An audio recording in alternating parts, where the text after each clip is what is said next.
Okay, so let me start again. So thank you everyone for attending this second in the series of autoimmune healing calls. Our special guest today is Sanjay Parmer, who will tell you his story about recovering from an autoimmune disease. I was just explaining that sort of the origin, the genesis of this is that there were some members of our program chatting in one of the Zoom calls and had mentioned an autoimmune recovery. And I ended up being the one to volunteer to put this call together. So the point of the call really is to share experience. I think everyone, if you're on this call, you probably are already of the mindset that there are ways to heal from dis-ease that don't necessarily involve, pills and surgeries. I myself an example of that. I shared my story last week or 2 weeks ago, and the recording of that is available to you guys in the WhatsApp group. And so now Sanjay is here. He's going to tell you his story. And so we will do, so Sanjay has a presentation. He'll go through his story, and then we'll open it up to Q&A. And so it'll be kind of open discussion, and the call is being recorded, and then we will post it for anyone who misses it. So with that, I will hand it over to Sanjay. Perfect. Happy Friday to everyone here. Thank you so much for attending this call again. Thankfully, I've done this before, so it wasn't like so traumatic for me to be, who am I speaking to? This is something I do all the time with work. As a career person, I'm a solutions engineer. So I showcase software. I ask people about their challenges, opportunities through discovery sessions. So almost it's like I was coaching already, but didn't get into it fully until now. We're ultimately getting into graduation and then hopefully launching my business in the short term as well. Just a little bit about me and what I'm going to talk about today. I'm actually someone who has beaten MS naturally. July 7th, 2007 was when I was diagnosed. So this July will be 16 years for me that I've done it without the use of any medication, not even a shot or anything from day one. And that, and again, I'll preface it right away by saying I'm not a doctor. I'm not here to give you any medical or herbal advice, but just wanted to share kind of the way that worked for myself. And I think I took a lot of good learning nuggets that I'm going to share with you as well to help you with whatever it is you're going through right now. I can say in my immediate friend circle, every single person is going through something right now, no matter how tough it is or how mild that might be. They're all going through their journey. They're just trying to figure things out. And I would say MS for me was the turning point in my life. I won't tell too much of the story because you'll hear it in my talk, but I was 35 years old at the time. My son was 3 months old, and I ultimately had an MS attack, which took my arm and leg out on my left side. And I spent about a week and a half dragging myself on the ground, and then realized a couple things that were broken, both my mind and my body. And I had to then take that journey and take the blue pill in this case, and ultimately go on that path of trying to realize something that's just happened to me. What does current state look like? I'm angry, I'm mad, I'm upset. Why me? And I had to get out of that pity party because I knew that wasn't going to bring my arm and leg back. So that's how my awakening or my reality kind of shifted right at that very moment there. So that's kind of a little bit about me. I'm someone, I've been married this June. Actually, next Friday is my 22nd wedding anniversary. Things aren't always the best on that end. We had a little blip, but such is life. We go through certain challenges because whoever we believe in up top, they're the ones that think, you're strong enough, you can handle this. And in my way that I think, I often find that every challenge gives me an opportunity to learn something and to optimize myself, do something different. And again, my mind wasn't like that when I had my MS attack, but this is realizations that I made throughout it there. So with that being said, I'm going to share my screen and we'll get started. And I think I have to share audio too, because my video has that in it too. You know how to do that, by the way? Yeah, I looked it Okay. up this morning just to make sure. Okay, cool. Yep. Perfect. So again, I touched a little bit about my story with regards to this. This is just an example of being healthy, both mentally, spiritually, and physically allows me to, when we could travel the world, this is a shot from Barcelona, and I just thought it was a nice cover shot to kind of start off today. Sorry, Sanjay, we're not seeing the video. Oh, sorry about that. I did not share this. I'm actually just sharing a PowerPoint right now. Do you see So the? yeah, we don't see it. Okay. So I shared audio. Let me just figure out how to share audio and screen, I think, right? Yes. So I've got that, and then So so if Dave, you yeah, go if you ahead. go to the just click on the so starting over, go ahead and click on share screen. Yeah, And then I've it'll done give you that. the so it'll give you the options of things to share. And if you look at the bottom left hand, there's a little Oh, share checkbox that says sound. share sound. Yeah. Okay, I got that. Okay, so then I guess portion of screen I just picked then. Yeah, just pick the one that you want to share and then click OK or click share. Uh, there you go. Okay, but Yes, now now we can see it. a tiny bit, right? What's that? Is it showing my full screen or just a little box? It looks It's like. showing most of it. It seems to be like it's cut off on the right hand side. So it says Yeah. my journey to positivity, and then it says happen, Happin, and then it cuts off. Okay, so my apologies because I've never actually shared audio and screen at the same time. But I'm gonna try this again because it should be the whole thing. But let's try this here. You said this was a PowerPoint? This is a PowerPoint, so maybe I'll just share my PowerPoint for now, and then I'll go back and share the actual audio. So now you can see the PowerPoint, I assume, right? Yes, yeah. And if you did the checkbox for share audio, then it should also do audio if there's audio within the PowerPoint there. Okay, yeah. In this one, there's no audio, but Okay. apologies for the technical difficulties. I'm No not worries. starting very well. You're good. Perfect. And then so just to get into it, and again, you'll hear a little bit about my story as well. I'm going to just move us off the screen. Really why I put this together was first and foremost, and how are we with swearing if I dropped like an F-bomb on or something? Do you want me to keep it clean or? I'm not offended by it. I get passionate. That's why I just want to make sure. Yes. So in the first frame, that's me getting my butt kicked and getting knocked down. Second screen, I'm climbing back up, picking myself up, trying to get it all together, and then finally coming to that height at the edge of that tower, succeeding with that battle. The way I kind of look at every one of them, and it's interesting because the first shot was outside of Camp Nou, which is in Barcelona. I'm a big football fan, so anytime I go to a country, I make sure to go to their stadiums as well. So that's something that my wife and son and we teed up as a little joke shot there, where I had to do this jump multiple times in order to get it just timed right. But and then that was in the middle is rock climbing, and then on the other side is basically an old castle in Portugal, and this was about 2,000 feet up. So there was a lot of walking, and in that case, I remember this day because I had just gotten out of an England wedding, and we flew to Portugal the next day. I was crying about the fact that I'm tired and I can't do this, I can't do that. And eventually this showed me that I could do it. But again, it was my mind that was the block, and I had to get out of my own way as usual. And here's a couple other things I've done too, where I've always had a fear of snakes since I was a child. I inherited that from my mom, but went to a children's birthday party with my son when he was much littler. And I said, I knew it was a petting zoo coming up. I said, if there is a snake there, I'm going to get over my fear, because I used to be scared of even garter snakes. So this was a huge moment for me. And whenever I show this picture to my mom, she freaks out and almost falls out of her chair. But this day was the day I really empowered myself to ultimately just get over it. And I had this thing around my neck. It was very heavy, but got it done. And next to that, I was in Bahamas, and the sharks are one of my favorite animals. And I said to myself, one day I got to swim with them.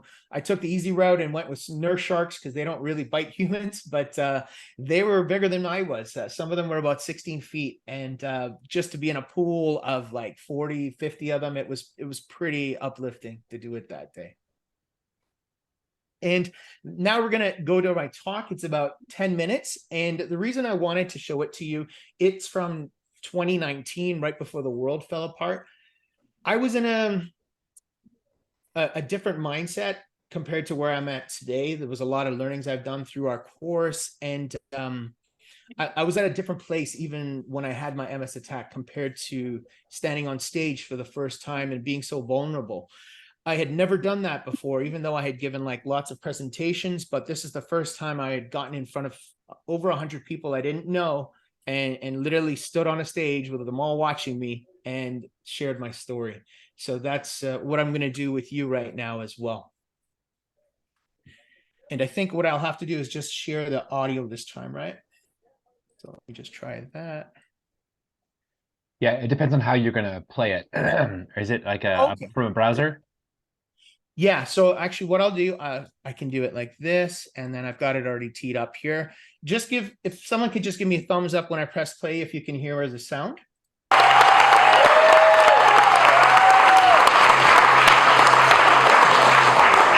Can people hear that? Yes.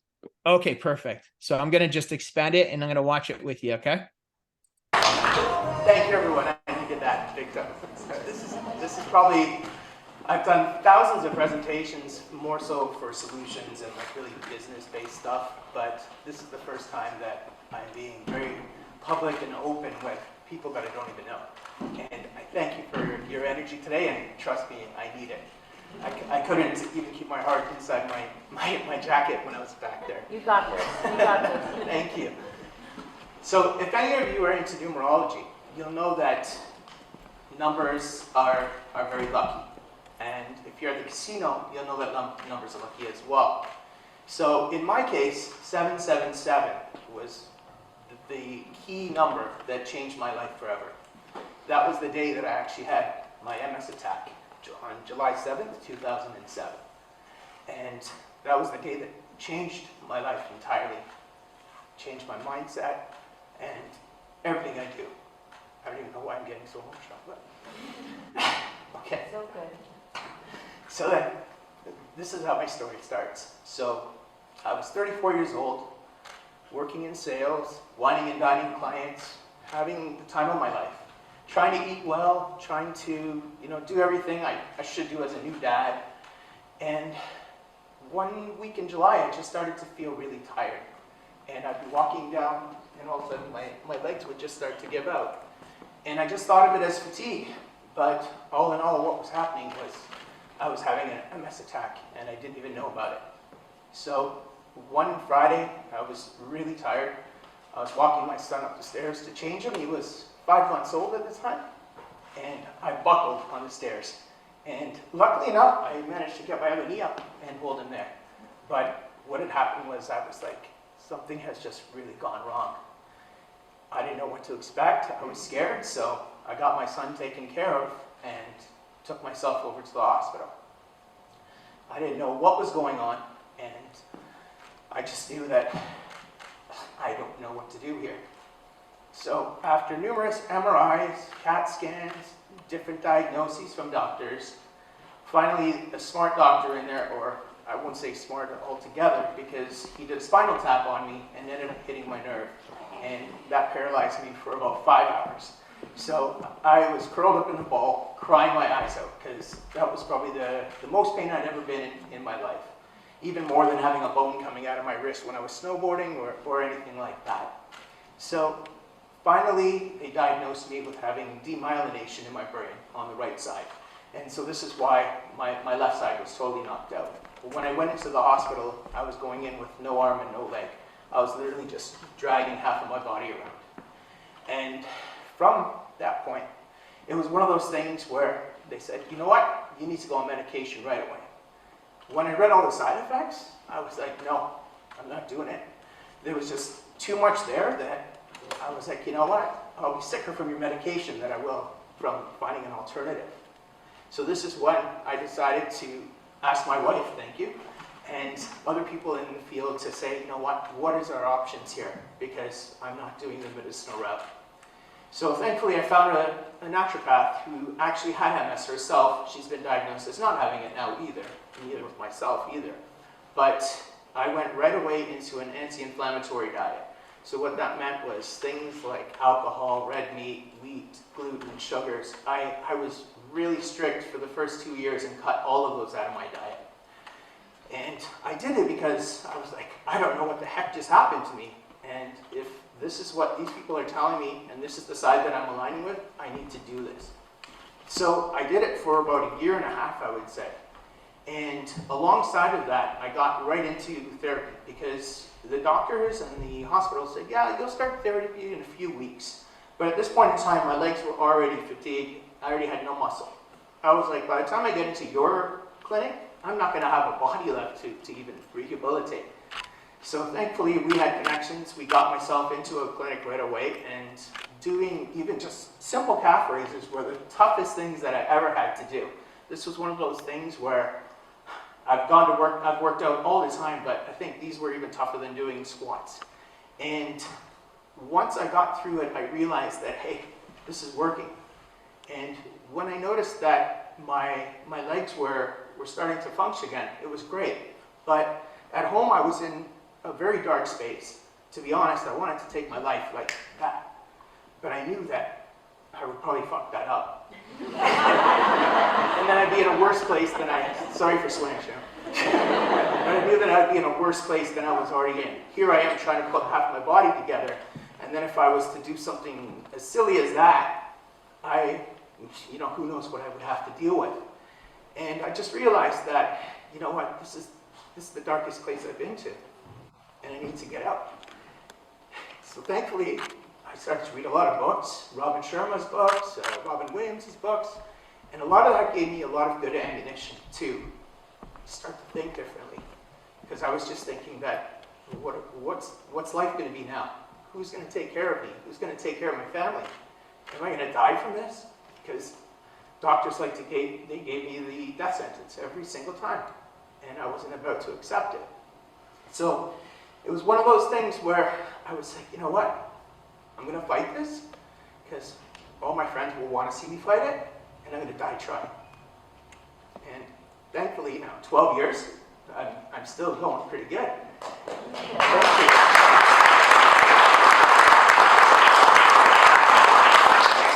So really, the road to recovery for me was, because I'm a data guy, and so I needed to see results. I couldn't just have your touchy-feely, good, this is going to work, this is good. No, I needed to see results. So when I got to the point where I started to get stronger, I was able to run. I used to go to my MS clinic, to the top neuro in Canada, and I would show her how I could run back and forth. And I would ask her, I said, don't you want me to tell you how I'm doing this? Because I see younger people than me in walkers and wheelchairs. And she looked me straight in the face and just said, no. And it was one of those things where I realized then, this medical system that we have is not for me. And I stuck to the natural side of it. So through that, I realized that this works, and it keeps working. And so I took neuro-linguistic programming too, because I realized in order to fix my body, I needed to fix my mind first. And so what NLP really is the study of how you think, how you speak, affects your overall life as well as those around you too. It's all based on energy, right? Every single illness starts as a thought within yourself, and if you don't address it, it becomes stronger and stronger, and in my case, it took my left side out. So it was one of those things where, I try to make sure I do what I say, and I think the right way, and I say the right things, but my wife always corrects me and says, you've done this course, you need to go back to it. But I try to make sure that I can be as positive and purposeful as I can in my daily life. And it took me, I would say, about 3 years to get out into the clear. And from that, I started playing soccer again. I've been driving manual cars, racing cars all the time, because I said to myself, if I go to automatic, who knows what that left side's going to do again. So I had to keep it busy. And I think out of everything, it was probably the best thing that happened to me. And had it not happened to me, I didn't even know what kind of person I still would be today. And so there's a couple things that I kind of learned throughout this whole process, and a couple things that I live by daily. First and foremost, you have to love yourself enough to fight for yourself. That's key. Because if we don't love ourselves enough, we're not going to do anything. And we're going to just play pity party all the time. Secondly, we have to align with the right people. So always I do an inventory of my circles to make sure that I'm aligning with those right people. Because what we're bringing into our lives is what's going to manifest out as well. So always kind of keep that in check and make sure you're with that right team that's going to lift you up, pick you up, and keep you the most positive and happy throughout as well. Also, and the third point is ask for rationale. Don't just take the whatever diagnosis or whatever answer they're giving you at face value. Question if it's not something that you truly align with. This is something that I don't think enough of us do. We'll just take a doctor's word and just say, okay, I'm going to be dead. But that's not the case, and you need to ask people, what is your rationale behind that? And if you don't agree with it, then it's up to you to get to your solution as well. So, I mean, these are some of the things that I've done kind of with my daily travels, and I find, if people can just use their mind as that medicine that they've been equipped with, this is the thing that can truly move mountains. It's not medication, and I mean, in some cases, probably that world works, but what I found truly in my situation was positive mind, proper diet, and exercise, and just surrounding myself with the right type of light and energy, which is what did it for me. I think I'm pretty much, I finished early.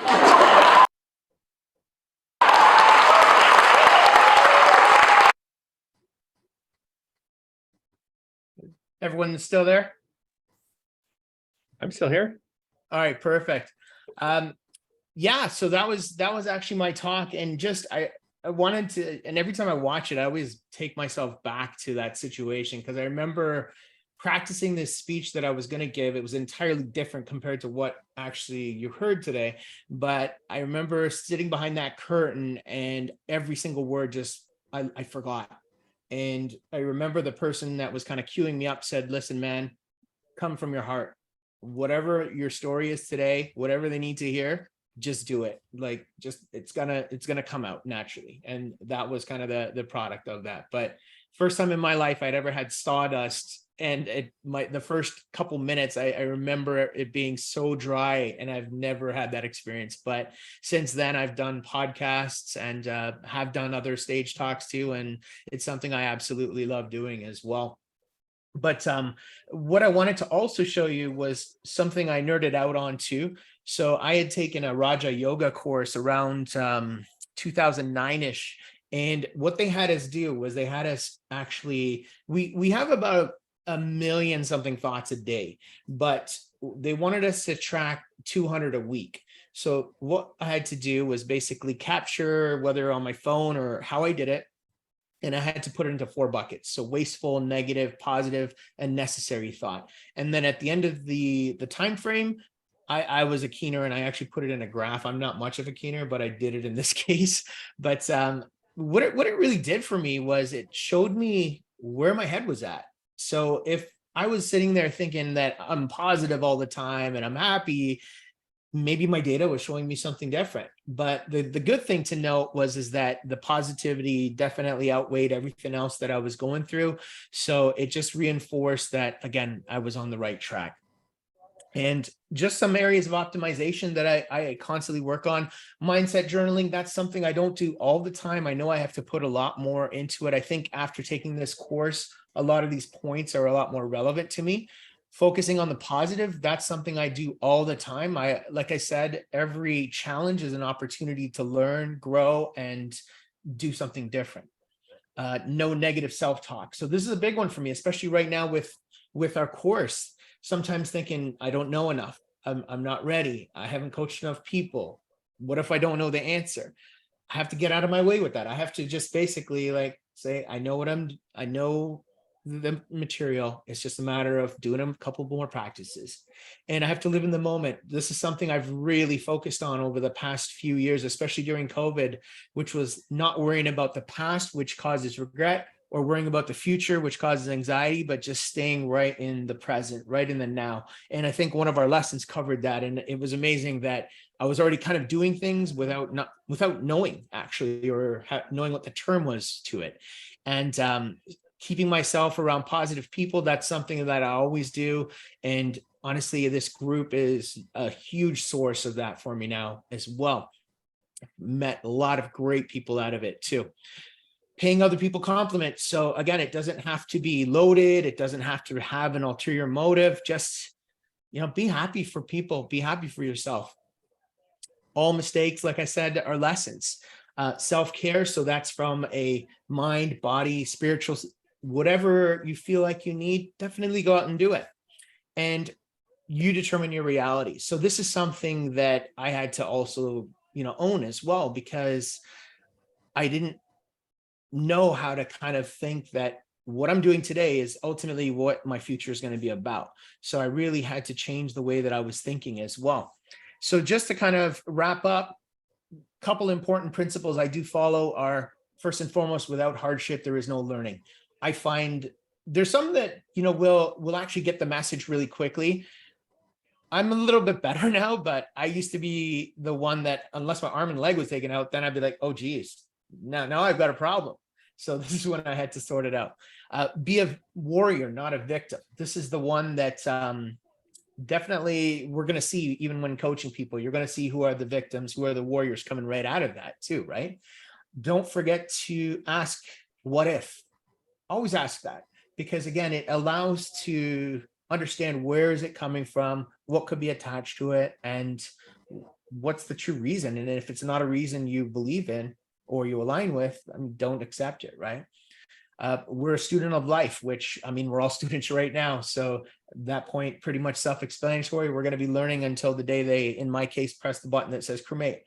Aligning with that right squad. So making sure that everyone around you can give you that positive energy to keep you motivated, happy, and moving forward towards achieving whatever your goals are. And competing against yourself, not others. This is a big one for me, a realization that I made years ago, where I honestly didn't care how the people around me were doing to a certain extent. I had to say to myself, how were you last year, Sanjay? Are you doing better than that today? Then that was my measurement. That was my benchmark. I don't look at others' benchmarks to kind of compare or see what I'm doing. I use it as motivation, but I don't use it as, oh gosh, because I didn't buy 5 houses, I'm not in a good spot, or what have you. I just figure if I'm doing better than I was this time last year, then I'm doing all right. And finally, just to wrap it up, just a quick quote from Buddha: all that we are is a result of our thoughts. And I think we've seen that through this course, through the coaching sessions we've done, been a part of. And again, everything I'm saying here is nothing new to the group today, but again, just another happy reminder and reinforcement on a Friday for you. And so with that, I'll stop my sharing. And first and foremost, thank you so much for going through my video today. I hope that you kind of got what I was trying to deliver from it as well.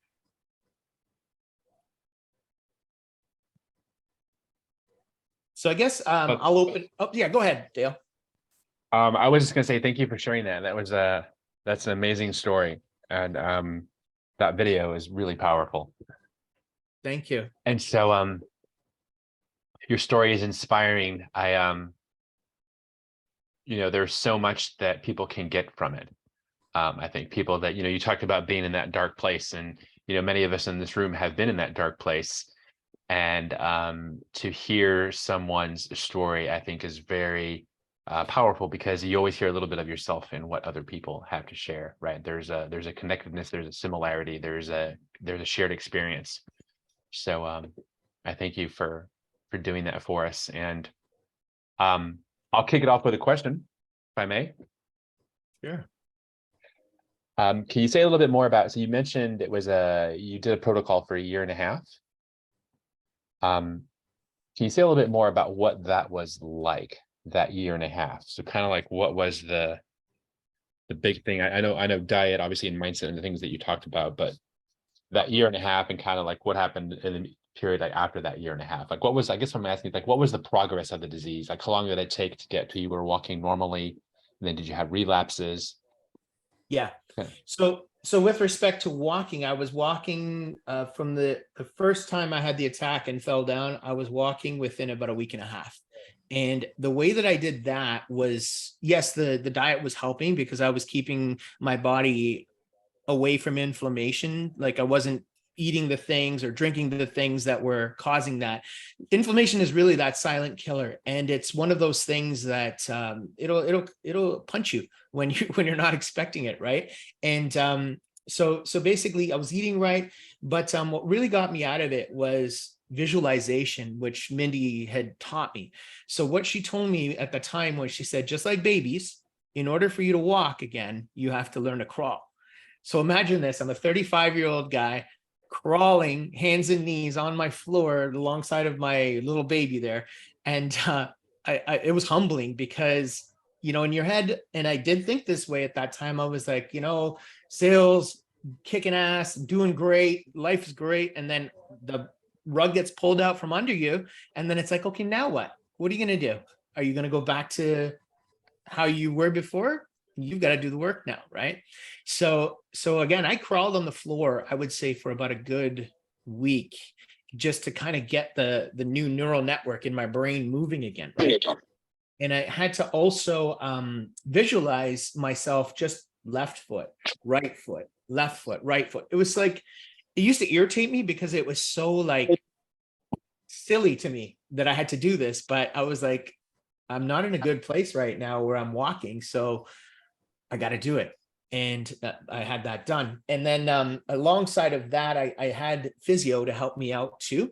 But with respect to relapses, the only time I've ever seen anything happen is when literally I've pushed myself to the limit, like I always do. So whether that's a series of late nights on vacation and I'm, maybe having a couple drinks, which I don't drink, but of course, when the weather's nice and it's summer, you're always at a barbecue and stuff. And sometimes there's only so much lemon water you can drink without getting kind of on the same page as everyone else, right? But again, I do have awareness. So when I'm at a point where I know that, okay, that's good, Sanjay, then that's when I do take that break. Sometimes that break is actually introduced or voluntold by my wife, but for the most part, I don't argue with her anymore. I own it now. That's, I think, one of the biggest things, Dale, is owning my mistakes and my challenges. That's something that, a typical Indian man, we're born with an ego that we inherited from every generation of our male family, right? And I'm probably one of the first to be able to own something, see the situation, heal from it, and move forward. Not a lot of men in my family can do that. So it's something I didn't want to pass on to my 16-year-old son. So I said, I've got to do the work and I've got to stop this line right here. And hopefully I've been successful with that. Awesome. Thank you for that. We can open it up to discussion and anyone's questions. And I see we had a couple of new people join in. So Sarah Rose, hello. Sheena, hello. And Kind Woman, I guess, hello.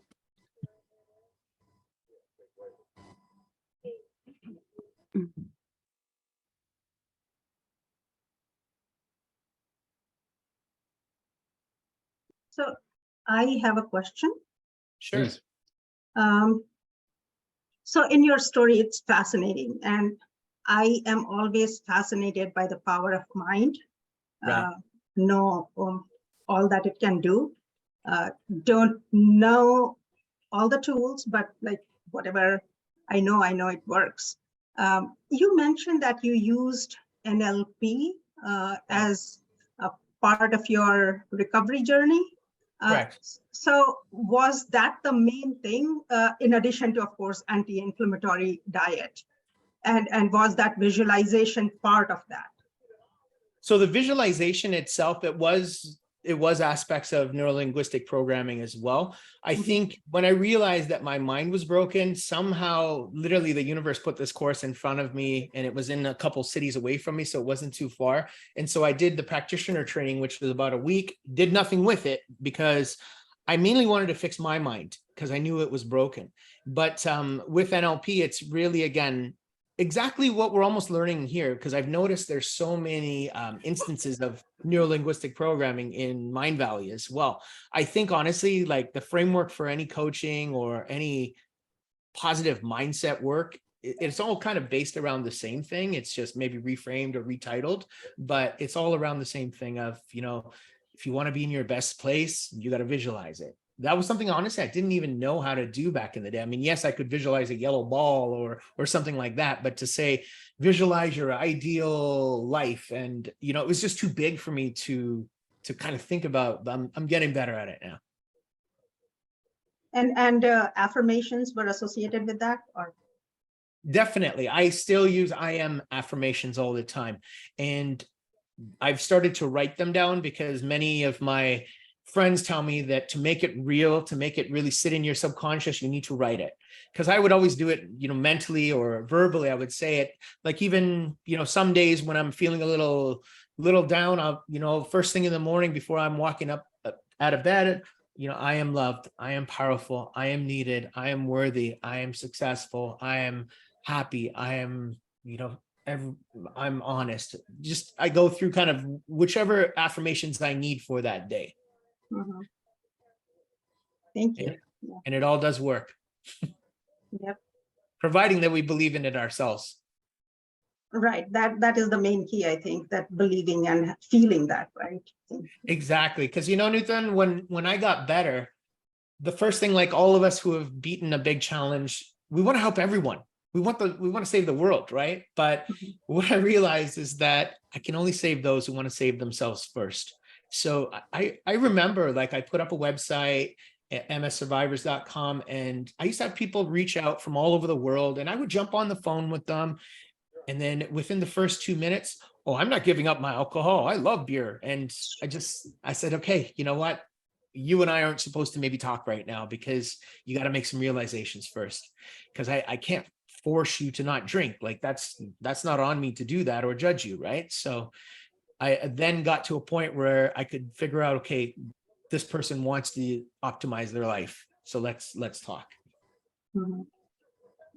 Yeah, I mean, that's really important. I think that the person has to be ready, but sometimes they have to be motivated, but still the action comes from them, right? Exactly. And the good thing about this course is it's given me a lot of framework to kind of put that into perspective, to really understand, is this the right person that I might take on as a client as well? Yeah. No, thank you. Yeah. Thank you for your question. Yeah, amazing story. Thank you. And again, I'm not a superhero. I'm just a regular guy from Toronto that, thankfully in my case succeeded with my big challenge. Well, you are a superhero, and by sharing this story, I mean, you are going one step ahead, I think. Yeah.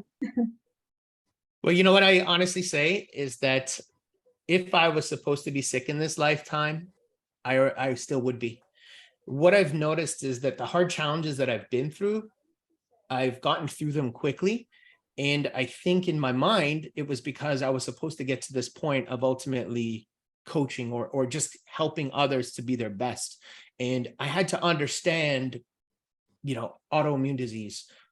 I had to understand relationships. I had to understand things that in my life I went through that at the time felt tough, but I was like, no, you know what? I'm supposed to understand it because maybe I've got to help someone else out of it. And that's how I've always kind of looked at things. Even last year, my wife and I, we, like I said, next week, 22 years, but we went from last June until this December, literally living in the same house, but we were separated. We didn't do it on paper, but we weren't together for the time frame. And it wasn't because we were fighting. We've never fought before, but we just forgot to communicate, and we forgot to just speak to each other, ask each other how your day is. And when December came along, we just kind of sat down and said, what are we doing? Like, this is silly. Everyone else seems to think that we should be together. And we said, let's just figure out what's up. And so again, always approaching challenges head on. Sometimes, I'm not the first at jumping right into the water. Sometimes I'll touch my foot in there. No, it's a little cold. I'm going to wait. But I'm trying to be more proactive and taking those steps, even with coaching, like on a coaching session, who wants to be the coach? Then I'm like, I don't know. But now I'm like, you know what? I'm just going to put up my hand. And if I fail, I'd rather fail here in front of people that are my peers versus somebody that's potentially paying me money. Right. So, I'm doing my own work right now with respect to just getting my obstacles out of the way, and that self-doubt, and getting to that point of always believing myself too. Mhm.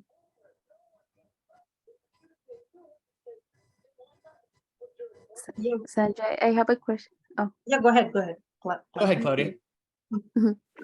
so yeah, thanks for sharing your story.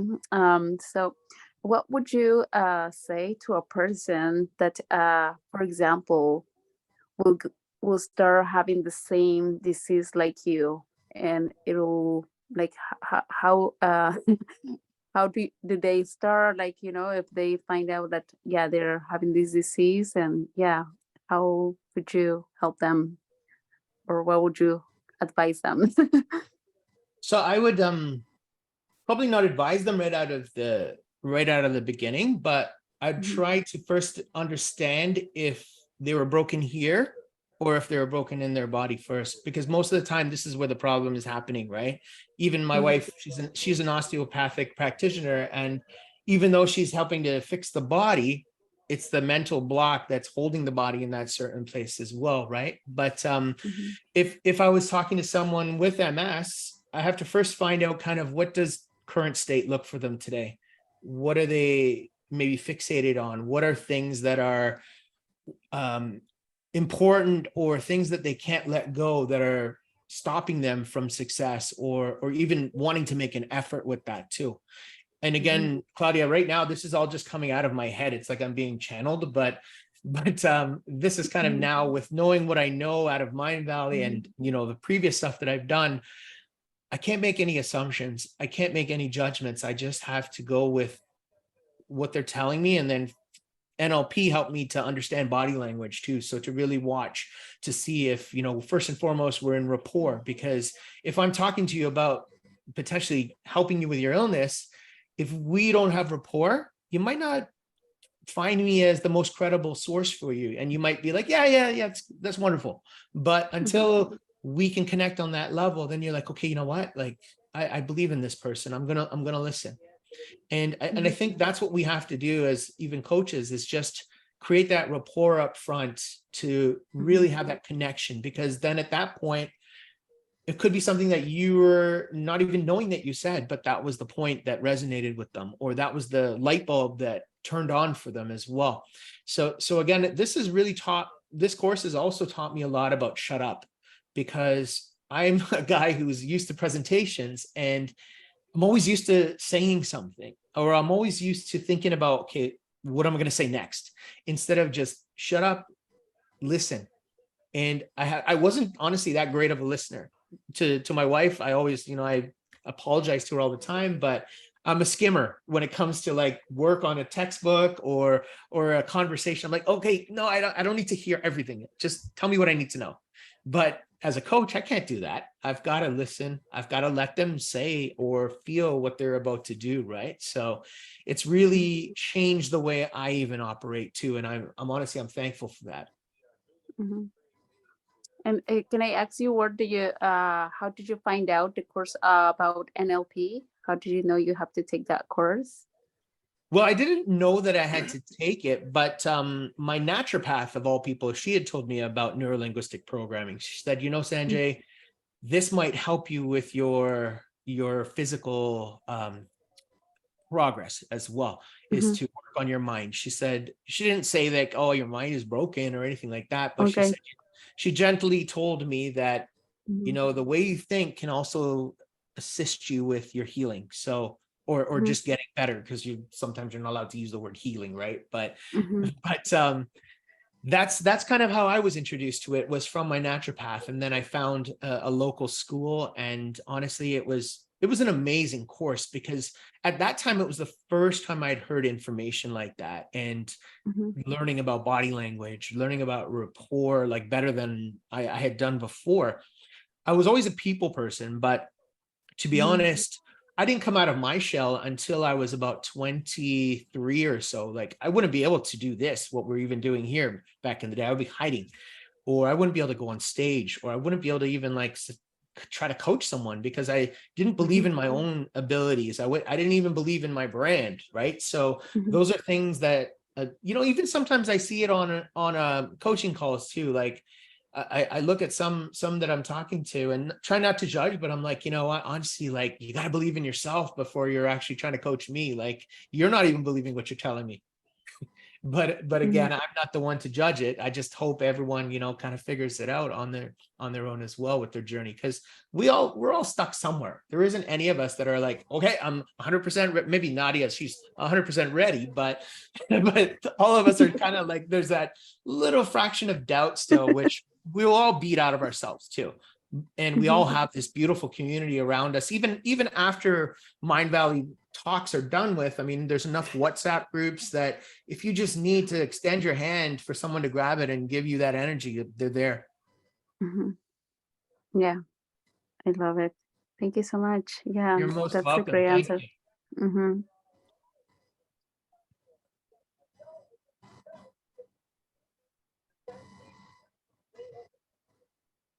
So Sanjay, I'll ask a question. Drilling into diet a little bit, what would you recommend for anyone, whether they're autoimmune or whether they're healthy or sick? What sort of, you know, couple of diet tips would you recommend, sort of from your experience? So again, I'm not a nutritionist, but Right, I can sure, give you yep. kind of what I do nowadays as well. Trying my best to limit the carbs, meaning like breads and you know, French fries or things like that. I don't eat it a lot, but again, heading into barbecue season, it's going to be tough, right? I'm trying to stay clean right now, but anything that, because you see, here's the thing, Dale, is that you could eat a bag of fries and have no problem. Maybe someone else could eat a bag of fries and be bloated, right? Right. So I would say first step for anyone is to maybe make an appointment with a reputable naturopath to really have them do tests like food test and allergy testing on you, so that way you understand what are your triggers. Because I might be, you know, hay fever is a trigger for me, whereas you could walk through a field of pollen and have no problems, right? And so why would you go to get medicine for it if you don't have an actual issue with it, right? Or in the case of diet, like why would you cut something out if that's not something that's causing you headache as well, right? But on my end, it was like red meat was an issue, and recently I had a few steaks a few days in a row, and it caused me to really get lethargic, because what happens in my case is my iron is high in my blood. So normally to combat that, I'll do blood donations every 50 something days. And I stopped doing them before COVID. And so I just did it on Monday. And honestly, I feel 100 times better. My body and my blood feels lighter. But that's I guess an easy way I can do that. But to cut out things, I cut out dairy. I don't eat. I haven't eaten for a long time. I actually had lactose intolerance when I was in my 20s. But funny enough, when I quit cigarettes right before I got married, all of a sudden my lactose intolerance went away too. Interesting. So I guess cigarettes had they were doing something with my gut health, right? Yeah. And I guess one of the 8,000 chemicals that's in a cigarette, maybe Right. one of them was affecting me, right? But aside from that, I would say, so dairy, red meats, alcohol for some. I mean, in my case, I do know that I get inflamed when I have too much, and too much is for me is like 4 drinks. Like I'm not one who can drink that hard anymore. I mean, I'm 50 years old now, but that head hurts that next day and probably 3 days later if you overindulge, right? Right. But I would say, honestly, trying to stay more on the organic, plant-based diet, but with now introducing, like, whether it's a piece of wild salmon or something along those lines. I'm trying to stay with vegetable and like a protein versus having to put potatoes or rice or breads in the mix as well. And I find with me, I can slim down really fast that way. But again, I'm not doing it for body shape. It's more so how I feel on the inside as well, because that affects then how I think too. Right. Right. Okay. Thanks. Yeah, that's very consistent with what my own findings about diet is. It's definitely customized to each individual. Right. Right. And really the only way to find out what's right for you is to test it, is to get to allergy testing, or to just do sort of an elimination type diet where you, Right. you eliminate everything and then you add things slowly back in and figure out that. And the biggest indicator, as you said, is how you feel. It's your energy Right. level, your sleep, your digestion, how are your poops clean, those kinds of things. And so Yeah. you just And have to trial and error. exactly. And what I did actually in the beginning for the first, I would say year and a half, I kept a food journal. So I would list out what I had at breakfast, lunch, and dinner. And I would also any snacks. And then if I felt crappy the next morning, I would look back and be like, oh man, okay, maybe I shouldn't have had that ice cream cake or something like that. Right. But even now, like I would say since COVID, I've been intermittently fasting every day. So I eat my last meal at around 7:30ish in the evenings. And then I won't eat my first one until about 1 o'clock. And I had to train myself in the beginning because as a corporate person going into an office, you were used to 9 o'clock, you grab your bagel and your coffee. 12 o'clock, you go for lunch. 5 o'clock, 6 o'clock, you eat your dinner, right? But now I can operate just off of 1 or even 2 meals a day. Like I don't need to have all 3. Right. Okay, well, thanks. And I think Sheena, did you have a question? You popped your hand up and then brought it back down. Go ahead if you have a question. Hi everyone. My name's Shina, by the way. It's not Sheena. Oh, sorry, Sheena. Okay. It's okay. Thanks for hosting this, Dale, and thank you so much, Sanjay, for sharing your story. I had loads of questions in mind, but my mind's just gone blank. And hearing Sanjay's story, like, really, really touched me. It's given me so much hope and so much inspiration. Because I've got fibromyalgia. I've been struggling with it for some time. And the moment I literally just came on, and then he mentioned when he was about to fall and he was holding his child, his 5-month-old child, and he was about to fall, and how he, saved him from the fall effectively, from propping his knee up. And like literally his whole journey towards healing. The strength it must have took, the courage it must have took. And I'm really interested to know when the doctors, because I know from a scientific background that there's no cure for multiple sclerosis. So when you were diagnosed and you were given the medication, what was it that made you what was it that gave you courage to go against the medical doctor when you were diagnosed? Yeah. Because that's what I'm not actually diagnosed. There's just yet with a particular problem. I've got a lot of issues, and I've had referrals, and they're doing testing, and my condition's getting worse. And yeah, like the NHS in the UK is in the worst state it's ever been in history. So I haven't got a diagnosis yet. But that's what the suspicion is. They think it's fibromyalgia. And how is it, what is it that gave you the courage and strength to go against the doctor's diagnosis and treatment plan? Because this is something internally, like I pursue and believe in alternative health. And I've tried a lot of things, but because my family members and through peer pressure, everybody else sort of follows the allopathic medicine, the doctors, that sort of thing, and I don't. I follow sort of alternative health and natural health, herbal medicine, my own practices. And I constantly have to battle and have this fear that I'm not following the normal allopathic medical protocol of the medicine and the painkillers that they want. I'm not on any painkillers, despite the pain I'm going through right now. So that's an internal battle I go through every day, and from my family and peer pressure. So what was it that gave you the courage to go against a medical doctor and follow this, because that's something I'm dealing with now, Right. and I'd Well, be you're really me in interested to hear. 2007, right? Yeah. So first and foremost, Shaina, I want to send you my love. I want to send you my energy and my healing, because Thank you. you need that right now. You need it. And what it did it for me was when the doctor had this bottle in front of me, and I said, okay, I quickly grabbed my phone. I looked at the side effects that came with this medication.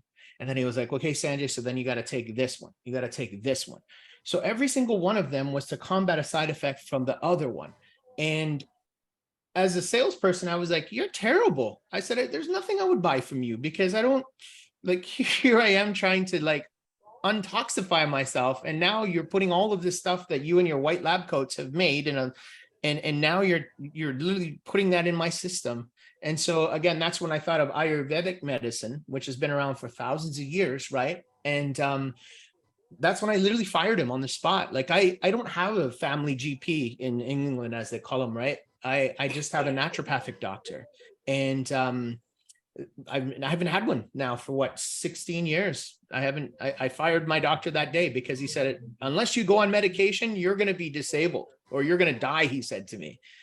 And I said, sir, I don't know how to nicely tell you to go fuck yourself, but I just will. And, you know, in your case, I'm going to tell you something, and I'm saying this out of love for you. Okay.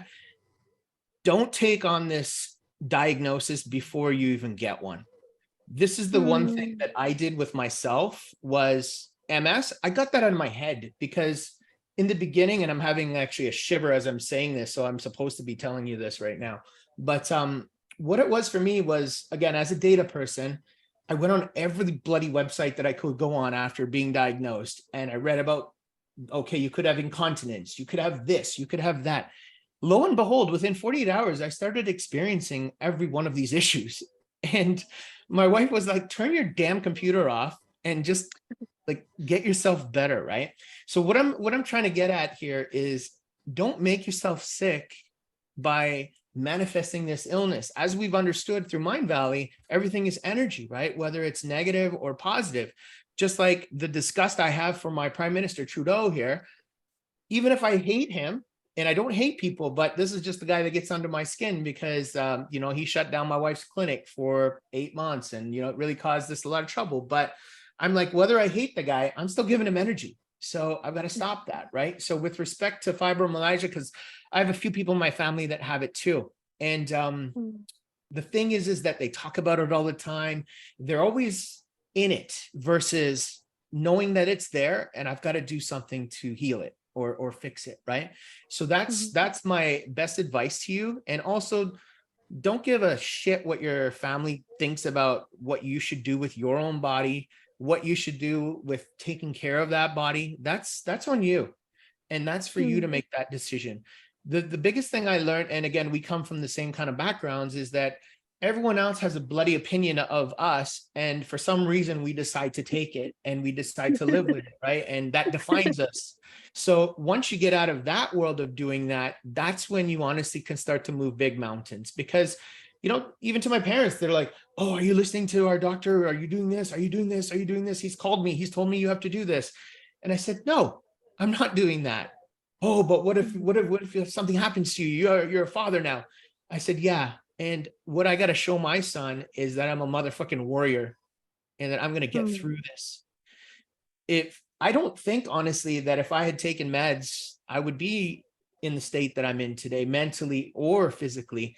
I have friends, like personal friends of mine with MS as well. They believed everything their doctor said. One of them, he was blind within 6 months of taking medication. He's not now because he's actually off meds after him and I reconnected after 20 years. We hadn't seen each other. And I guess he saw my talk on, no, not my talk. I had a post that I had done years before that. And he reached out to me.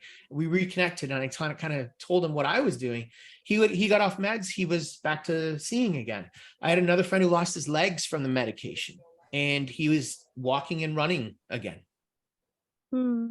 So honestly, like just in your world, and again, I'm just giving you what I did and what worked for myself. I'm not here telling you, yep, you're going to do this, but just take what I'm saying with like how you feel about it too, right? Like form your own opinions of what is good for you, what is not. A lot of what you're experiencing right now is the mental battle you're having with am I or am I not? That's big right now. And you've got to kind of suppress it. You got to like get it out of your head. So even if you're given the diagnosis of I have it, like, okay. And then they're going to give you no options. That's what doctors do. Sadly, you know, with the system, they need you to be sick because that's how they make money. They can't have you be super well. They can't have you be super sick. They need to have you just kind of in the middle so that way they get you on the monthly pill plan that they make money from and they get their fourth house. I've gone deep into the medical system after, you know, I was a guy who raised $10,000 for the MS walk the first year. And I remember on that walk, watching them feeding people pop, donuts, and stupidness. And I was already kind of eating anti-inflammatory at that point. And I said, what the hell am I going to eat here? And I was thinking, all this stuff is going to make these poor people sicker than they are today. But, you know, they're doing it no problem. They're cheering it on. And the doctors are there with them, giving them the high fives. And I just realized how broken the system was on that day. And it kind of just kept me on this side. But honestly, Sheena, tell this to yourself every day. I love myself. I believe in myself. I'm healthy. I'm going to beat this. You can do it. Okay. I know you can. Well, this is the thing. In terms of my condition, I feel like my healing journey might be a little different from yours. It's going to be. Yeah. In terms of affirmations, it's fantastic that it's worked for you. But when I've done affirmations, I don't believe it. So it's not working for me. I'm very much in my mind, very logical, analytical sort of person. And it's interesting you use the word suppress because that's exactly what I've done for the longest time. I suppress my emotions. And through this course, I've learned that fibromyalgia is actually suppressed emotions.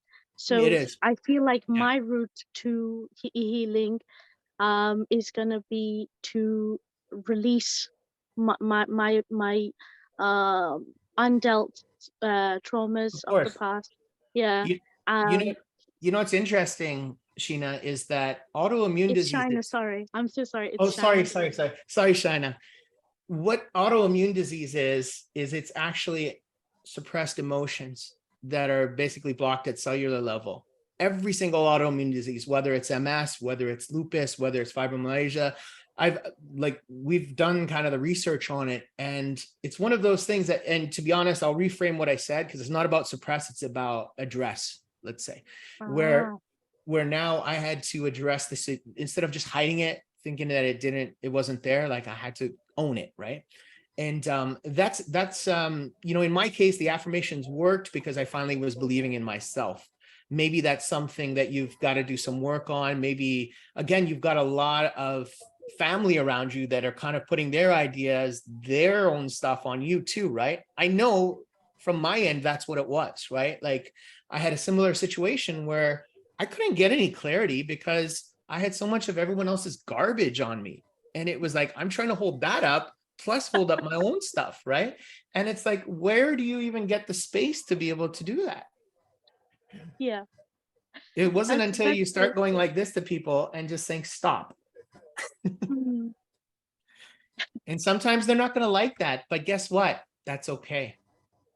Do you like getting healthy? Do you like feeling happy? Do you like believing that you could do anything?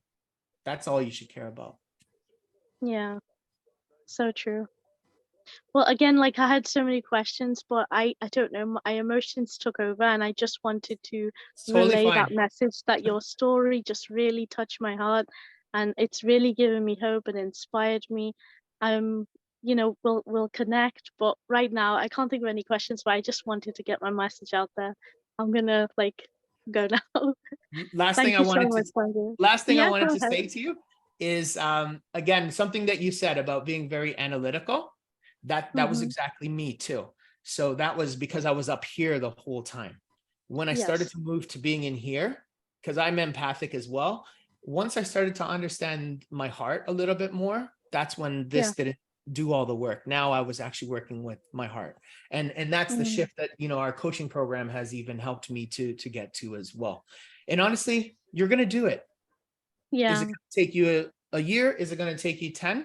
That's on you, right? Like, but it's your journey, right? And every single person on this call today, our journeys are all different because we've all done different things. We've had different people that we raised us, right? So never worry about taking my journey, sticking yours on top, and then seeing, okay, where's the difference? Because it's always going to be different, right?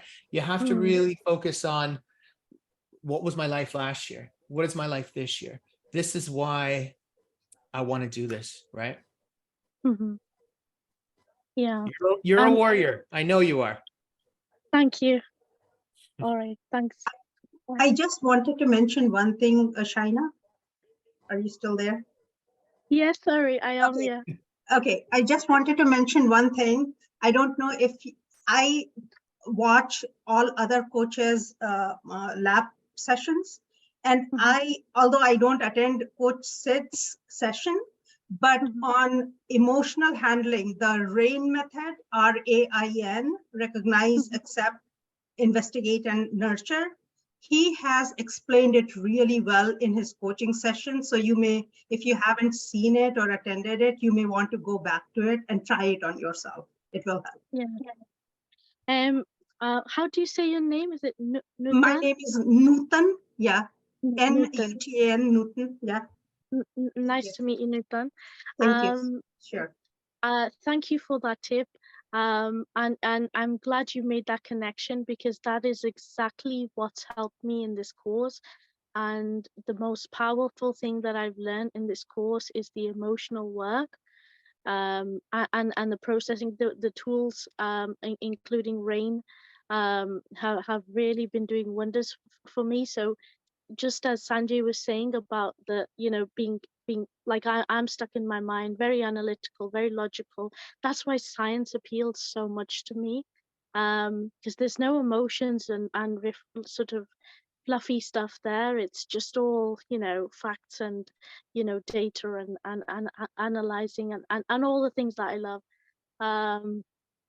But I just wasn't ever here, and I never knew what my heart was telling me, and I never followed it. And I've learned through this course that I am the biggest liar to myself. So if I feel angry, I'm like, no, you don't feel angry, you don't feel angry, you don't feel angry. And I suppress. And if I feel happy, no, you don't feel angry. And I don't allow myself to feel.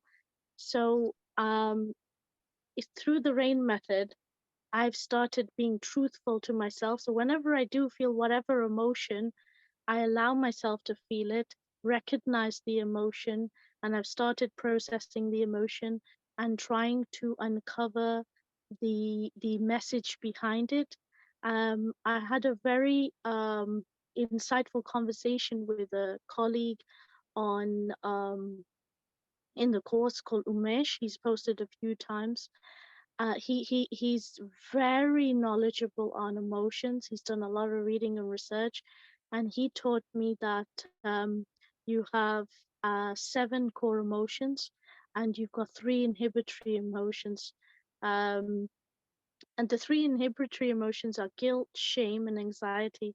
And that's the realm of feeling that I was feeling.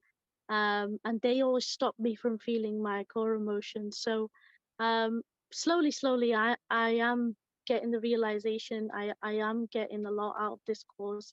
I am sitting with myself and journaling and releasing.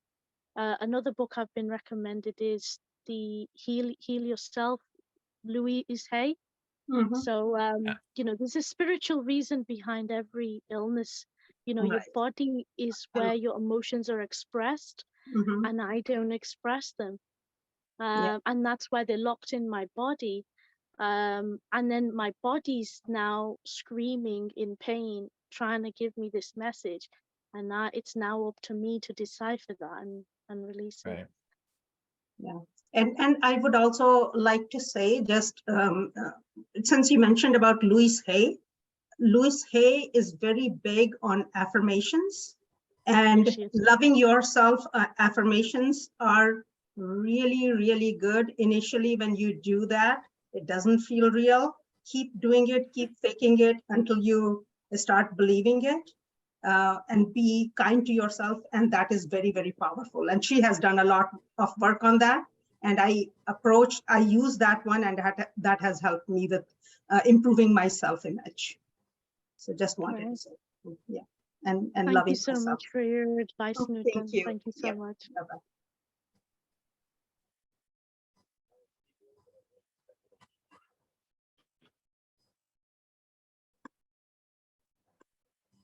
Okay. Well, it sounds like we are there any other questions before we finish up? Okay. Well, thank you again, Sanjay. This has been, there's no doubt in my mind that each one of us got something really big out of this. And so thank you for sharing. That's it's a huge, powerful story. And so I will put the recording out into the WhatsApp. And there are people who have told me that they were sorry that they missed the call, but they intended to come, and they will follow up with the recording. So thank you, everybody, for being here. Thank you for the excellent questions and for listening. And thanks again to you, Sanjay. You're getting some love in the chat here. Oh, no, thank you so much. And Be sure you for take a anyone, look. for anybody here as well, like if you ever want to connect with me, feel free. Like I'm here to help. And this is why and what my purpose is. Because again, like I said, if I was supposed to be sick, I still would be. And that's not the case. Right. Okay. Well, thanks again. And we will do another one. I don't know when it'll be, but I'll keep you guys posted. So Perfect. stay on Thank the you for lookout. setting this up. I appreciate it. Yeah, you bet. Thank you all very much. Take care. Bye-bye.